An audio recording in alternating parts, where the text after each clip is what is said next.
Então, para abrir o programa, a gente vai falar dele, o nosso grande presidente da República, que foi lá para Nova York discursar na ONU. Lembrando que o Brasil é o país que abre a Assembleia da ONU, essa que foi a 76ª Assembleia da ONU. O Brasil abre desde sempre como, um prêmio de consolação por a gente não participar do Conselho de Segurança, mas a gente tem a grande alegria de receber a sabedoria do presidente Jair Bolsonaro logo de primeira para abrir esse evento muito importante. E o discurso do Bolsonaro teve 12 minutos, foi o mais curto dos todos os 3 discursos que ele já deu. O primeiro foi de 31, depois um de 14 no ano passado, que foi online, e agora um de 12. E foi o discurso ainda muito radical, para quem estava apostando num discurso moderado, errou, porque é o Bolsonaro, mas provavelmente o discurso mais moderado dos 3 que ele já deu, para a gente entender o nível da sandice do presidente, porque ele já abriu uma conferência da ONU falando que o Brasil estava à beira de um socialismo e se afundando. Sim, ele pegou a faixa presidencial do Michel Temer e disse que o Brasil estava à beira de um socialismo. Ele já logo complementou falando que o nosso país está há 2 anos e 8 meses sem qualquer caso concreto de corrupção, o que, vai da percepção do nosso presidente Bolsonaro, o que é um caso concreto de corrupção, assim como é da percepção dele o que é estar à beira de um socialismo. Ele já logo completou falando que as manifestações do dia 7 de setembro, que foram aquelas manifestações com cunho golpista que ele fez, foram as maiores da história do Brasil, o que, mais uma vez, é mentira, porque as diretas já e as manifestações contra a presidente Dilma foram bem maiores do que as que ele fez no dia 7 de setembro, mas ele já começou fazendo essa metralhadora de fatos irrelevantes para o cenário internacional, porque, ninguém ali se importa com nenhum desses fatos que ele está falando, mas o Bolsonaro fez um discurso para aparecer no WhatsApp, assim como todos os outros 2 que ele já tinha feito. É um discurso para a base dele numa conferência da ONU, que é a alta cúpula internacional. Mas, o Jair Bolsonaro também falou que a crença em Deus e a valorização da família são os temas centrais do seu governo, falou que ele estava respeitando a Constituição, ele não é golpista, ele respeita a Constituição, ele disse que fez uma boa resposta contra a Covid-19, fornecendo um auxílio emergencial de $800, mas, assim como no ano passado, em que ele passou um pouco do ponto no número do auxílio, esses $800 são para alguns casos, não é todo mundo que recebeu. Ele falou como se fosse todo mundo, mas não, são $800, depende da família, depende da situação, do período de tempo que recebeu, mas o Jair Bolsonaro usou esse fato que ele mesmo inventou, para falar que agiu bem contra a Covid-19. Ele também bateu nas mesmas teclas que já tinha feito no ano passado, falando que tentou combater tanto a Covid quanto o desemprego de forma simultânea, falou mal do isolamento social, defendeu o tratamento precoce, a hidroxicloroquina, a azitromicina, aquela coisa toda, falou que os problemas econômicos não eram por culpa dele, mas sim por conta dos prefeitos e governadores. Então ele falou mal de prefeito e governador numa assembleia internacional, ao invés de falar de assuntos internacionais, mas também falou falou bem das suas medidas ambientais, disse que a Amazônia estava muito tranquila, que houve uma redução no desmatamento de 32%, só que no ano anterior ele realmente reduziu em 32%, ou na verdade não 32%, mas uma cifra parecida, porque no ano passado, considerando o governo Bolsonaro, o aumento do desmatamento é de 75%. Então ele conseguiu reduzir um número que ele deixou bem alto, não é como se fosse grande coisa. Ele também falou um pouco sobre o leilão da implementação do 5G, que provavelmente vai acontecer no início de novembro. Estava tentando chamar investidores, num discurso que eu imagino que não tenha atraído muitos desses investidores. Falou que os indígenas no Brasil são livres para explorar suas terras, sendo que no ano passado ele já tinha falado mal dos indígenas e não é como se ele fizesse medidas para a proteção dos povos nativos, mas finalizou também falando da geração de energia renovável do Brasil, mesmo com crise hídrica e tudo mais. E finalizou citando o Afeganistão, falando que vai acolher cristãos, mulheres, crianças e juízes afegãos. Esse foi o discurso do Jair Bolsonaro na sua terceira cúpula da ONU, Gustavo Machado. Eu acho que é bem interessante uma coisa que você comentou, né, de inventar, né? Eu acho que essa é a palavra que define muito do discurso. O Bolsonaro, ele basicamente fez uma fanfic de Brasil. né? Ele criou um Brasil, um universo paralelo ali, né? Uma utopia dele, em que ele basicamente pegou um monte de fato, né? Ou ele simplesmente distorceu usando dados que são bem discutíveis, ou ele, assim, mentiu na cara, né? Eu acho que isso que gera, isso que passa, né? A principal mensagem é de que ele mentiu descaradamente em muitos casos, ou em outros manipulou. Então, que nem no caso do desmatamento, não necessariamente é um dado mentiroso, né? Essa questão da redução de 32%. Mas ele pegou e comparou com o próprio governo dele, que estava vindo numa gestão péssima com relação a isso, né? E ele tenta argumentar em cima disso como se a comunidade internacional fosse cair, né? Então fica muito do discurso dele também ele achar que a comunidade internacional é boba, né? Não só isso, na verdade tem dois jeitos de interpretar a situação. Ou ele acha que a comunidade internacional é boba, né? E joga um monte de mentira, né? Uma comunidade internacional que a gente vai ver mais pra frente um pouco sobre os outros países, mas está extremamente preocupada com a questão do clima, né? Foi um tópico levantado por grandes potências que nem os Estados Unidos, que nem a China, e praticamente todos os outros países comentaram alguma coisa de clima, né? Bolsonaro não só desses dados são muito duvidáveis, né? Como também não deu nenhum dado de como ele está realmente melhorando, porque ele falou de até 2050 que nem já havia prometido de reduzir o carbono a zero, né? Deixar nulo. Só que a questão é, a maioria dos países que foram na ONU, eles tiveram a audácia de propor coisas novas, de se mostrarem mais ambiciosos nessa questão do clima, até porque fica com uma imagem boa internacionalmente. E é isso que de fato traz investimentos. Quando o Bolsonaro ele prega e promete o mesmo que ele já tinha prometido, sem trazer nenhum plano concreto de como vai fazer isso, e de fato não há plano concreto, né? A gente nunca viu um plano concreto para realmente chegar nessa questão de redução do carbono e realmente ajudar a natureza. Então acaba gerando essa situação em que ele está tentando vender uma imagem, mas ele não tem prova nenhuma disso e ele espera que acreditem. E aí vem o segundo ponto que eu comentei, né? Então o primeiro seria que ele está achando que a comunidade internacional é boba, e o segundo seria que ele não está se importando com a comunidade internacional no discurso, o que é um pouco mais provável, né? Então, que nem o Lipe comentou, o discurso colocado ali na ONU foi extremamente interno, né? Foi para casa, digamos assim. Então ele comentou sobre a questão de explorar a terra, né? A questão de indígena, como se indígena queria fazer um monte de plantação e explorar a terra. Então é uma coisa muito falando para o agronegócio, né? Para essa base dele. Quando ele fala de Deus, ele está falando do pessoal mais religioso, né? Então apela para essa outra base dele. Então ele fez um discurso falando para a base dele, né? Quando ele fala essas frases de efeito, que nem a questão do socialismo, que nem a questão do país tá se desenvolvendo, chamando diretamente de investidores, ele tá falando mais para a base dele do que necessariamente tentando fazer alguma coisa objetiva no cenário exterior, né? Quando ele fala do 7 de setembro também ninguém cai nisso. Essa é a verdade, o cenário internacional não cai nessas mentiras que ele tá contando, mas quem cai, né? O público que apoia ele de qualquer maneira, né? E é bem triste a gente analisar o discurso dessa forma, porque, que nem o Lipe comentou, né? Por ser até um prêmio de consolação, o Brasil ele fala em primeiro.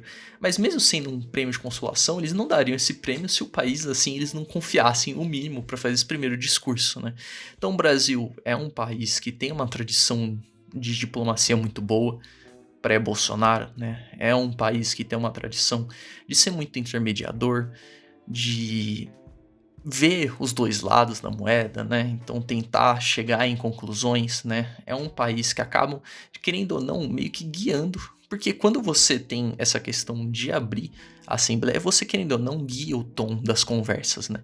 Então, normalmente, o Brasil, ele mostra o que tem feito, ele fala um pouco do cenário internacional como um todo, como o Brasil tem ajudado no cenário internacional, quais são os planos para o futuro, né? E ao invés de fazer tudo isso, né, que o Brasil tem esse privilégio de ter essa primeira posição, ele gastou tudo só para falar para o público dele, para falar para foi um discurso de 12 minutos que poderia ser tranquilamente uma live de quinta-feira que ele faz durante a semana pro leitor dele, né? Então acaba sendo uma baita oportunidade gasta.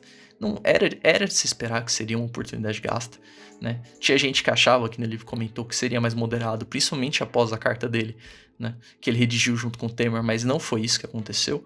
E a gente fica mais uma vez nessa situação em que não dá para se esperar uma melhora da imagem do Brasil no cenário internacional, né? Principalmente sem ele mostrar provas do que ele está falando para as promessas boas e defendendo tratamento precoce, né? Então ele defendeu, né? O Antônio Guterres falou da importância da ciência, principalmente nessa situação de Covid, e ele vai lá e defende tratamento precoce.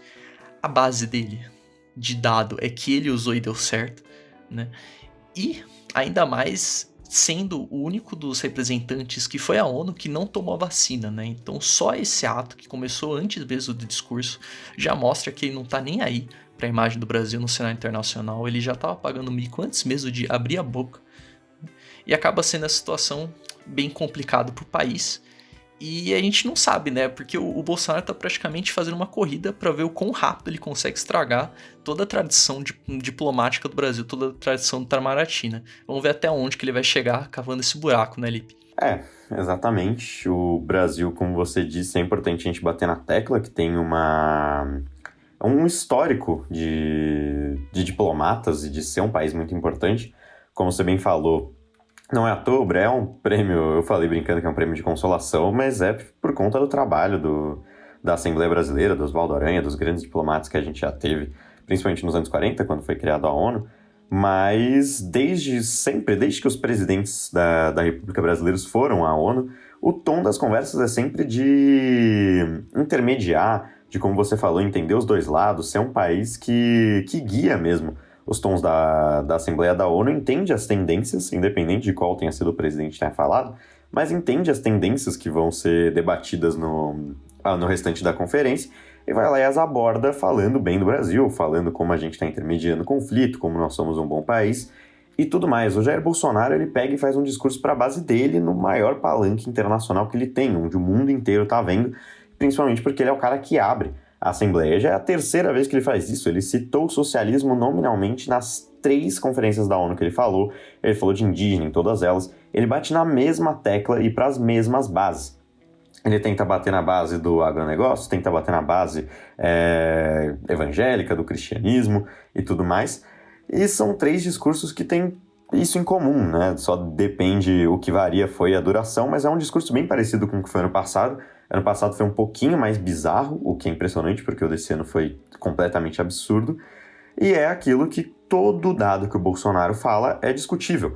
Pode até não ser 100% mentiroso, mas ele tem alguma coisa, é um dado que tem um asterisco. Se houve redução num período diferente do que ele falou, ou ele está pegando um espaço amostral que não é justo, que não é digno com as pessoas que estão ouvindo, então todo dado que ele dá você pode descartar, porque não vai fazer a menor diferença. É certeza de que não vai ser um dado relevante, porque é um dado maquiado. E o Bolsonaro vai lá e, como você falou, uma tentativa de destruir tudo que a diplomacia brasileira veio construindo nos últimos anos, mas tá aí o nosso presidente falando. Se você quiser aí complementar, Machado, como que foi, porque não basta só o discurso, Bolsonaro ainda fez mais coisa lá para Nova York, né? Não, essa parte aqui a gente deu carinhosamente o nome de uma viagem por Nova York, né? Porque foi realmente uma aventura. Para você ver o nível, né? Normalmente quando uma comitiva vai nesse tipo de evento, né? Quando um chefe de estado vai nesse tipo de evento, né? Acontece de que a agenda de todo mundo fica muito cheia, todo mundo resolve um monte de coisa, né? Então conversa com chefes de outros estados, marca reuniões, conversa com chefes de empresa. E é curioso analisar o que aconteceu com a nossa comitiva, né? Então, a começar do começo, né? E que nem a gente comentou, teve a questão do comprovante de vacina. Então, no começo, todo mundo era obrigado a apresentar comprovante de vacina. E só por causa do Bolsonaro, o pessoal abriu uma brecha para não ter que apresentar, né? Então, desde o começo, você já tem treta com o prefeito de Nova York. Aí ele chega lá, beleza. E aí, por não ter o comprovante de vacina, ele não pode andar por muitos lugares, não pode entrar em muitos lugares, né? E teve até um episódio que virou anedota em que ele foi comer uma pizza e teve que comer na calçada, porque não deixavam ele comer lá dentro.